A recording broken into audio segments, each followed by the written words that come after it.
Bam. Now listen, every Tuesday and Friday, beyond the time it's going to carry bro. Our GhanaTalks Radio, 7 p.m. sharp. Now Tuesday, we're gonna talk about our culture, our history. Matuni ding setete abako sem. Now on the Friday, you bars on bars. You better rap, you better say it. No artists go join me in the studio. We're gonna discuss about music and business. Or you singer and now you rapper, you think say you get bars. You go be spit fire. Now listen, make you join me with studios. Our GhanaTalks Radio and you say then our day. Me say download the GhanaTalks Radio app no our Play Store and the App Store. No tune in and say this is what you say about live on Facebook, Instagram, any GhanaTalks Radio page and so now listen. About your fire. 1 year, Wading. Jajan.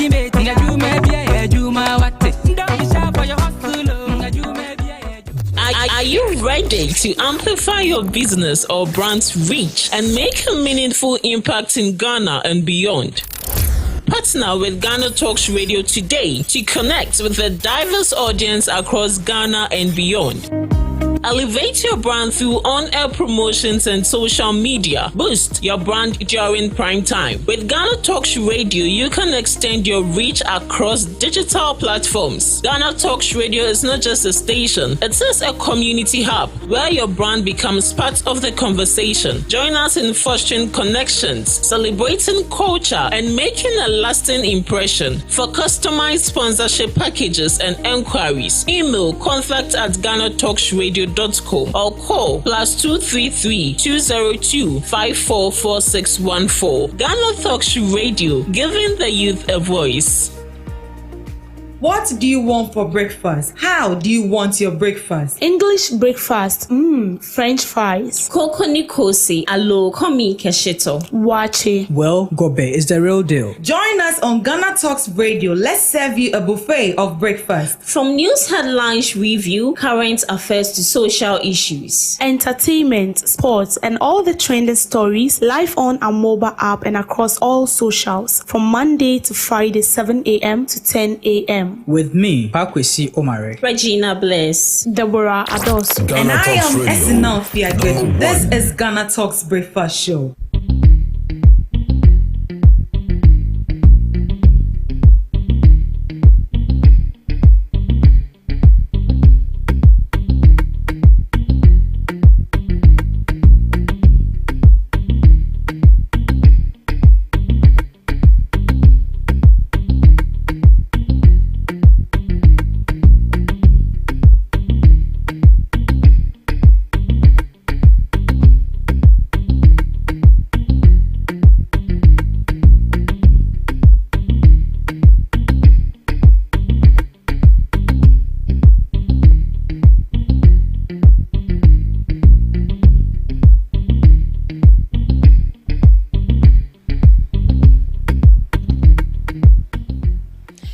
Good morning, everyone. It's a beautiful brand new day, and you are welcome. This is GhanaTalks Radio, right here on GhanaTalks Radio, and this is your news headline review.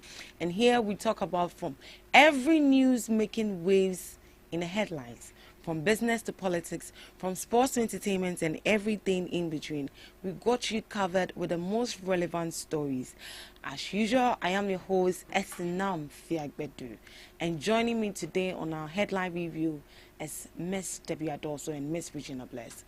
Good morning, Miss Regina. Good morning. How are you doing? Good. Today I'm giving MTN, I'm giving curry powder, which is weight. Curry powder. And you're also giving onga.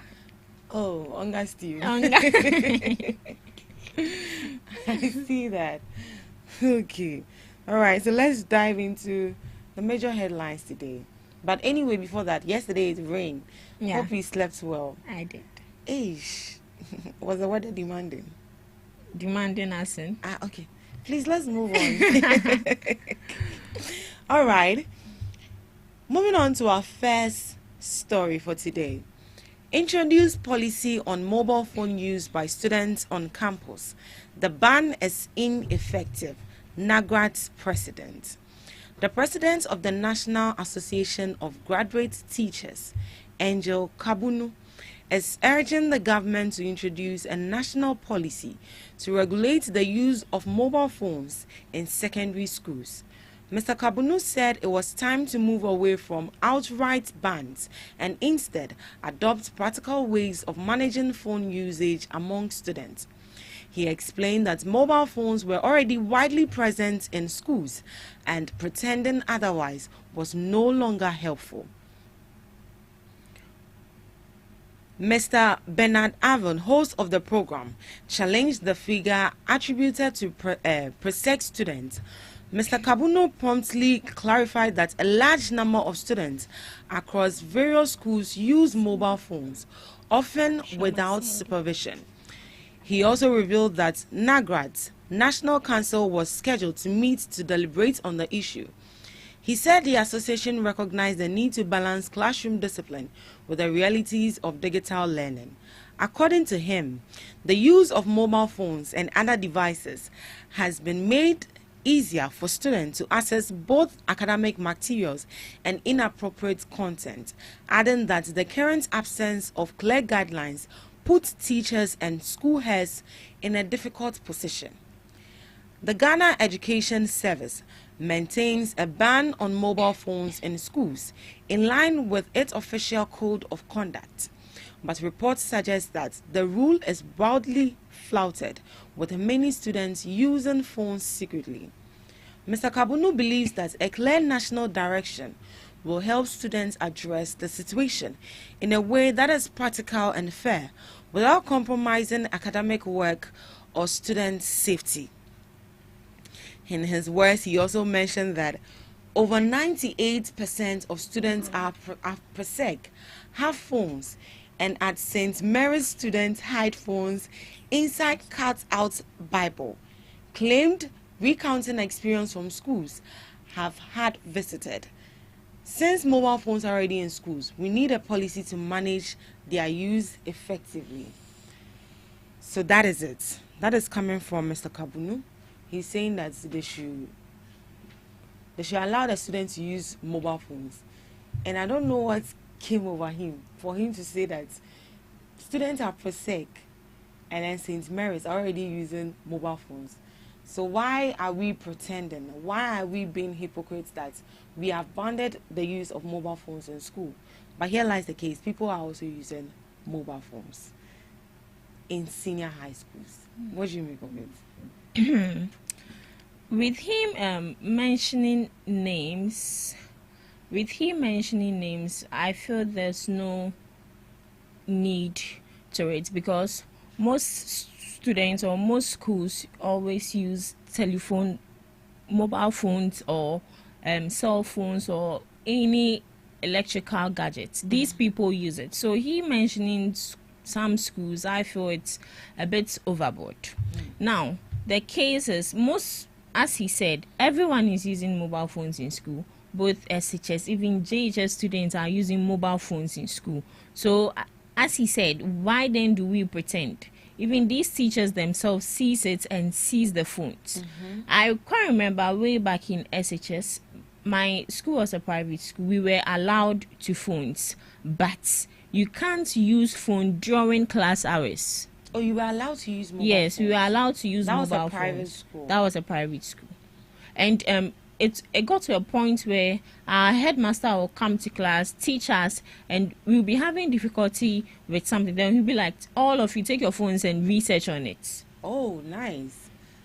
People outside the world do this. People in the Western world do this. What's the difference between a laptop and a phone? It's the same. But you know laptops are not allowed in senior high schools. But was it the past administration shared laptop to SHS students? So they'll be made to keep it in the ICT lab. And then when it's time for them to use it, they go and use it. So it's not more or less like something personal that they have with them, maybe in their dormitories or something, that when they want to use it, they can just pick it up and use it. So there's actually a time for ICT period, and then when you want to use the laptop, you go in there You go into the ICT laboratory and then make good use of the laptop. Students are students, and there's no way, no matter the strict measures that you've implemented, these students will still find ways to flare them. They will still find ways to make sure that that directive you set are not being obeyed. So why don't you just bring in discipline? When discipline is introduced, I feel you just add strictness with a little bit of flexibility, and you are good to go. We shouldn't pretend that these students are not using mobile phones in school.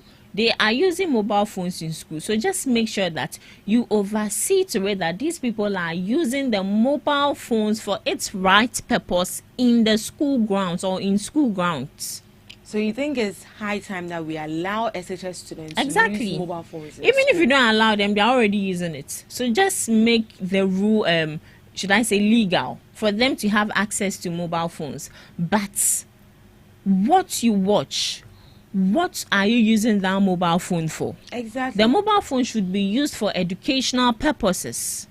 We have iPads, we have tablets that are designed for students, that are designed for kids to only have access to education. Aside education, nothing else. And I also believe that this is a case where the parent also needs to come in, because as a parent you need to make sure that you see to whatever your son or your daughter is doing on the mobile phone. Some people will buy expensive phone for their kids and they don't see to it that these kids are using it for the right purpose. These kids have access to internet, and we know what the internet can do. We know what social media influence has on these people. I quite remember a video popped up on social media where one student videoed her colleagues while they were in the washroom.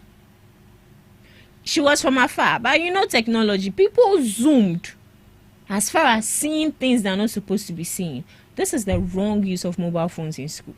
Some kids will be in school, betting. It's the wrong use of mobile phones in school. Some will go as far as watching pornographic materials. It's the wrong use of mobile phones in school. You can allow it, but I feel like you can't tell the students what to use their mobile phone for. Exactly. Because it's like even the apps and then the things on the phone, you can't regulate that. So why don't you just ban it at all? Whoever that is caught, the person is being punished. Yes. Because back in SHS, if they see you using mobile phone, you'll be suspended for a couple of days. Yeah. So why don't we go back to the rule? And here lies the case, people are and it's going to be very distracting, you know. It's going to distract the students. Because looking at what this man is saying, but mobile phones are, should I say, an important use when it comes to a student's life, because sometimes these teachers, the things they teach us, you still need in-depth understanding to it. That is why we have Google, we have all these learning platforms. So in a way, it has a disadvantage. In a way, it has its own advantage. But looking at the pros and the cons, which one outweighs the other? I'll say the disadvantage outweighs the advantages. So why not just let a code of conduct be artisans? No matter what, these students will still have access to mobile phones. Are you saying that with regards to because when you were in SHS, you had access to your mobile phone? I had access to my mobile phone because it was allowed in SHS. It was allowed because it was a private school. And I'm not saying this because I had access to it. Even in JHS, I went to a government school, JHS. These kids brought mobile phones to class. And you know, in a way, it had influence on we didn't have a mobile phone. How? Student, you will call it to class, okay, a smartphone. You don't even have a keypad. Don't it have an influence or impact on you? You'll be like, hey, I wish I also had a phone. That is the extent to which some people can go as far as making sure that they get a mobile phone. But see, students are students. I've been a student before, and I know certain prescribed things we were supposed to do, the unprescribed things we were not supposed to do, but we were still doing it. So we were flaunting rules. So no matter what they do, set whatever rule, effective rule, they will still flout it. I hear you. Miss Debbie. The use of phone is not bad, but it depends on how you use it. So I feel like there should be a clear phone policy or policies that outlines when and how they should use the phone. Using the phone as a student is not bad, but when you're in school, it's a different thing altogether. When you're in the house, you can use it as many times as you want to.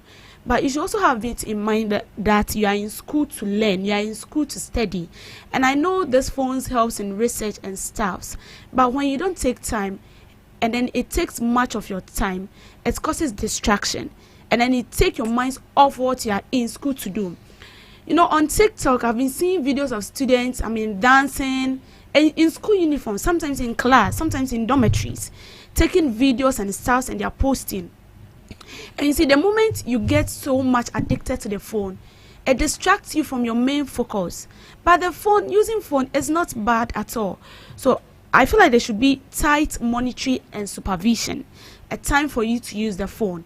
Maybe lesson hours, yes, and maybe after break, 10 minutes, everyone can use the phone for whatever you want to use it. And then after that, you lay the phone aside and then you study.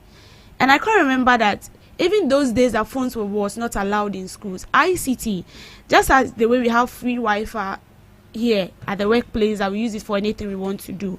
If you want to do research or something, you just go to see the IT teacher, and then they give you access to the laboratory where you can actually have access to the laptop, and then access to the internet. You search whatever you want to search, and then it's good. I know the Western world, they use phone even as a child that is lower, or let's say at the age of 10 or 6 or 7 years, not even phone, tablet.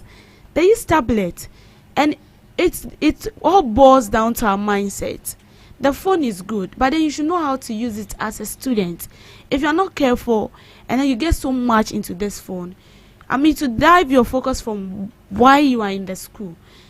And then most of people, you can't get concentrated. You're on TikTok, you're on Facebook, you're looking at messages, you want to reply, you want to take pictures, you want to do that. I'm not saying taking pictures is bad, but you should consider all that. So if they are saying that students should use phones in the school, then there should be a tight supervision and monitoring. There should be a tight supervision and then monitoring.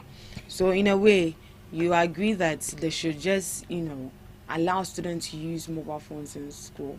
Are you also siding with Reggie?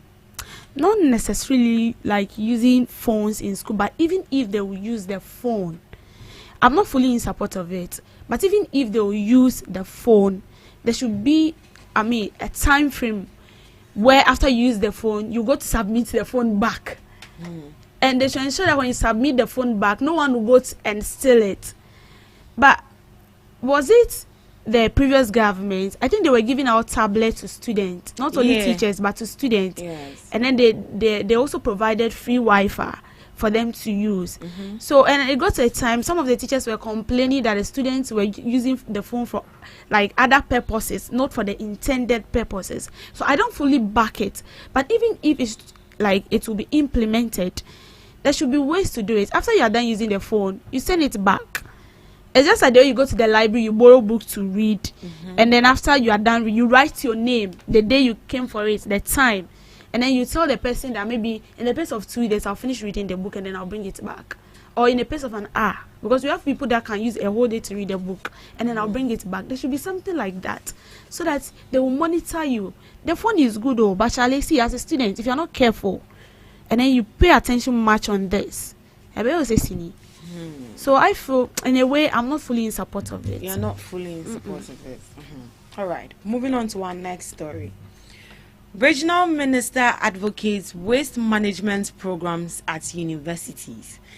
The Central Regional Minister, Mr. Eko Penny Oche, has urged educational institutions, especially universities, to develop programs in boiler studies to help ensure the efficient management of waste in the country and other sanitation problems. So boiler is a Hausa name for rubbish. In a speech addressed at the launch of activities to mark the 10th anniversary of the School of Allied Health Science of the College of Health and Allied Science of the University of Cape Coast, Mr. Ottery said health education must focus on preventive measures to reduce the burden on the nation's health system. Officials of the School of Allied Health Science had appealed for support to facilitate the introduction of a Bachelor of Science in Physiotherapy program at the school. Mr. Ottery, in his address after the appeal, said there was a need for Ebola therapy. Let me read that again. Mr. Ottery, in his address after the appeal, said there was a need for Ebola therapy course to deal with fields in the communities as a basic need. He said one critical area affecting the nation's health and posing a great financial burden on the country was waste generation and disposal in the central region particularly and the country in general.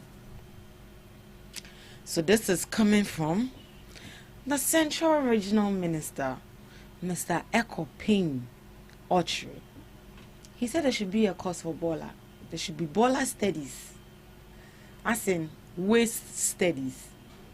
And when you bring it in our local language, Hausa, is what? Bola studies. Yes. Hausa. Yes. Bola studies. That's what he said. Bola is a Hausa word for rubbish. So, Bola studies. You don't get it. You get it now. Bola bed. Yeah. So Bola in Hausa is rubbish. He said there should be a course called Bola therapy. What do you make of it? Do you think that is going to help us solve our sanitation problem in this country? If it's studied in universities or schools, I think it would help because in a way it would course. Yeah. Now Zoom line of I think it's something, should I say, since it's a career, it can be studied in school. We have people who specialize in a lot of things, even things that we don't even know knowledge about. We have people who specialize in bones. We have people who specialize in the eyes, the body, the head, the heart, the kidney, and all that. That is a specific course. So this is also going to be a course to study just rubbish. Yeah, so you can quit your work and go and do Bola course. Manager.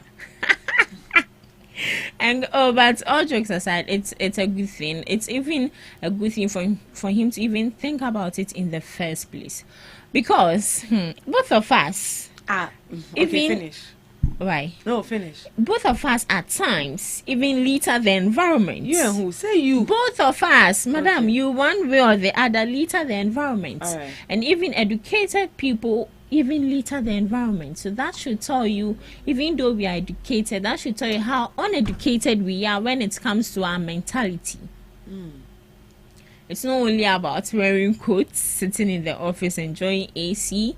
When you get outside, then you start littering the environment. Even sometimes you see a heap of rubbish at one side of a place, and you even dump it, and you still feel guilty.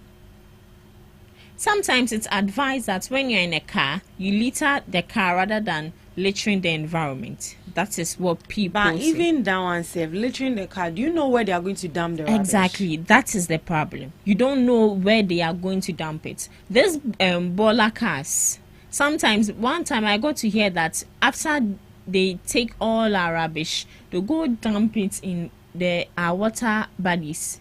They call something Odona. Yes, Odona. They said they'd go and dump the rubbish there. I think it's a circle. Wow. Which is wrong. In the Western world, they don't do that. They have a specified bin for these things. We have the plastic bin, and we have the paper.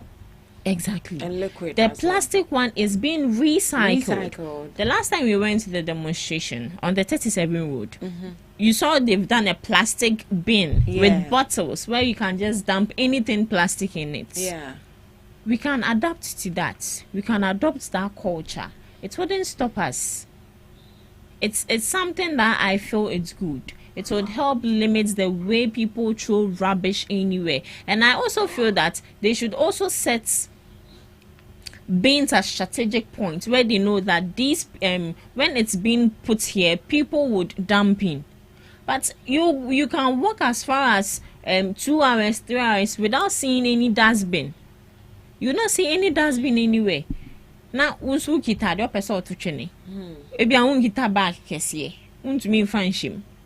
So with the Bola course, right? Yeah, it's good. We all, in fact, not only for universities, we all need to study it. We all need to study the Bola course. It would help. When you say we all need to study, do you mean it should be made mandatory for exactly everyone? The way sanitation is, it should be made mandatory for everyone. Bola course should also be made mandatory for everyone, because everyone indulges in such acts. Everyone has a hand in making sure that the environment is either littered or clean. And there should be a sanction for that when you are being caught. Oh, yes. But here, No. Nothing. You have the mandate and the free will to do whatever you want. Miss Debbie.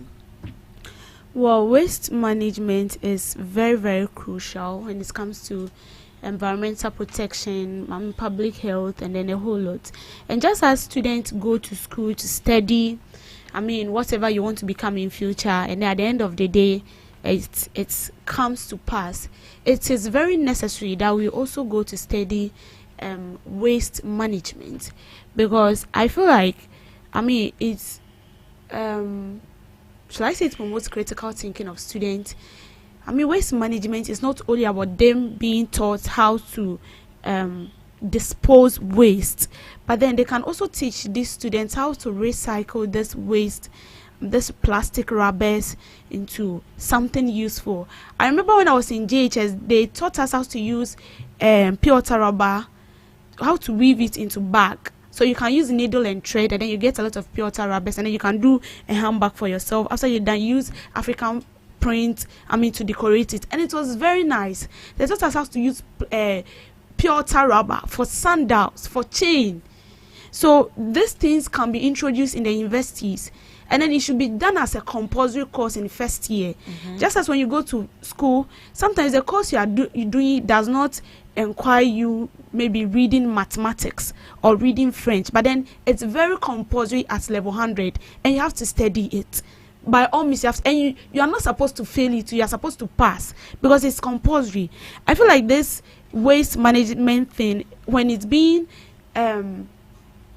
launched in schools for students to learn, they should make it very compulsory for these students, that you learn it at level 100, and then it should involve them being taught how to recycle them. And it's not only that. The needed equipment as well is also another problem, because if you are teaching them how to prevent waste and then how to recycle it into something very useful in the country, and they still don't have the necessary gadgets or equipment that will help them in doing that, then what is the need? Then community engagement as well. Impacting the knowledge into the students of how to keep the environment clean will also help. When you get out to the community and then you see people who you believe like they're not, let me say, illiterate, example, you can actually teach them and then tell them the right thing to do. I won't say that they don't know. Sometimes they know, but it's intentional. Let me put it that way. But you can also be of help to teach them. Then I also feel like environmental awareness it has to do with the same. Creating awareness, education. That's the you can't be a basona because we have, I think, Environmental Protection Agency. Yeah, we do. Where they go about in communities, teaching people how to keep the environment clean, how to stay away from refuse, the implications, the negative implications. But still, even they will go far to schools where people sell food to teach them how to keep the environment clean so that they don't sell contaminated food to the students. So education and creating awareness is also part. So as these students are being taught in schools, they are being impacted, and then they also get out there and then they impact it into others. So you think for the Central Regional Minister to come out to say that there should be a course in Bola studies is actually a right approach to solving sanitation problems we have right here in our country? Miss Regina?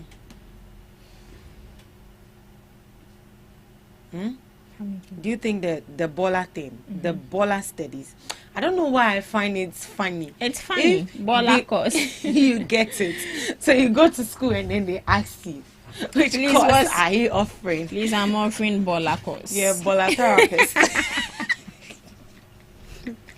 I don't think it's like you are going to offer you to become a Bola therapist, but it's like something that is being included, and then you learn attached to what you are into studying. That course. And it's compulsory. Why are you going to swerve it? Why will it be compulsory? It's compulsory. It's just like the French is compulsory, and then you have to study it. No. It shouldn't even be made compulsory. It should be a choice. If you want to study it. Oh no, it should be made compulsory. Study. Then Choice, it means laborers, those who indulge themselves in this Zoom lion. No, construction of buildings. Foreman, mason. Yeah. You know, you go to school to study all this. You know that one I get. And it. is that shameful? Oh no, it's not shameful. It's not shameful. So why is this Bola course shameful? So like you're going to study Bola. Oh, it's good. No, I'm not saying it's not good, but I'm just wondering. In a way, like, it's funny. No, like the objective of it. Like, what are they going to study about it? Oh, they're going to study about waste management, how to recycle things, the importance of waste management. Then it should be given a better name rather than the Bola therapy. I think he has given his suggestion. That is what he thinks. Oh, saying the original minister. That's when it's even a nice name. It's a nice one. And I think it's not as if you are going to study. It's not as if you are going to study, and then even if it's going to be a bad course, so, but it should be given a better name. A better name, maybe waste management or something. A better name. Yes. Rather than the people. But now that he has said it, it's in our minds. Bola course. So no matter the name given to it, we still have that Bola course in our heads. So I think they should maintain a Bola course. It's better. Okay. If that is, then that's it then. All right, moving on. Stratch petition to probe Sammy Gyamfi over alleged corruption. The Commission on Human Rights and Administrative Justice has received a formal petition to investigate allegations of corruption against Mr. Samuel Gyamfi, the acting Chief Executive Officer of the Ghana Gold Board. The petition, filed by a citizen identified as Eric Akachi, involves Article 218 of the 1992 Constitution and accuses Mr. Gyamfi of engaging in conduct deemed inconsistent with the ethics required of a public official. In a letter addressed to Stratch Commissioner Joseph Walton, the petitioner referenced a viral video alleged showing Mr. Gyamfi splashing bills on popular evangelist Patricia Esiedu Esiama, also known as Agrada, from the comfort of his luxurious Range Rover on May 10, 2025. The petitioner described the act as a clear indication of unexplained wealth, further alleging that Mr. Gyamfi maintains 2 private accounts of Consolidated Bank Ghana, one of the Ghana cedis and one is US dollar account, reportedly containing deposits totaling over 100 million Ghana cedis. Citing the civic responsibility under Article 41 of the Constitution, Mr. Kachi urged Stratch to initiate a comprehensive investigation into the source of Mr. Gyamfi's alleged wealth and financial activities. We ask him. Obini Nisika, you've gone to petition. That is okay. It's right to petition, we've been given the freedom and then the mandate. You can do whatever you want to do in this country, but it has a limit. But for you to go all the way to petition, and even saying that he splashed dollars. Did he splash dollars? What was the dollars splashed on Agrada? No, it was given. It was given to her, Yeah. and she even snatched the rest. Yeah. So why are we reading otherwise? Ghana for you. I think this is some of the misinformation. Sam George.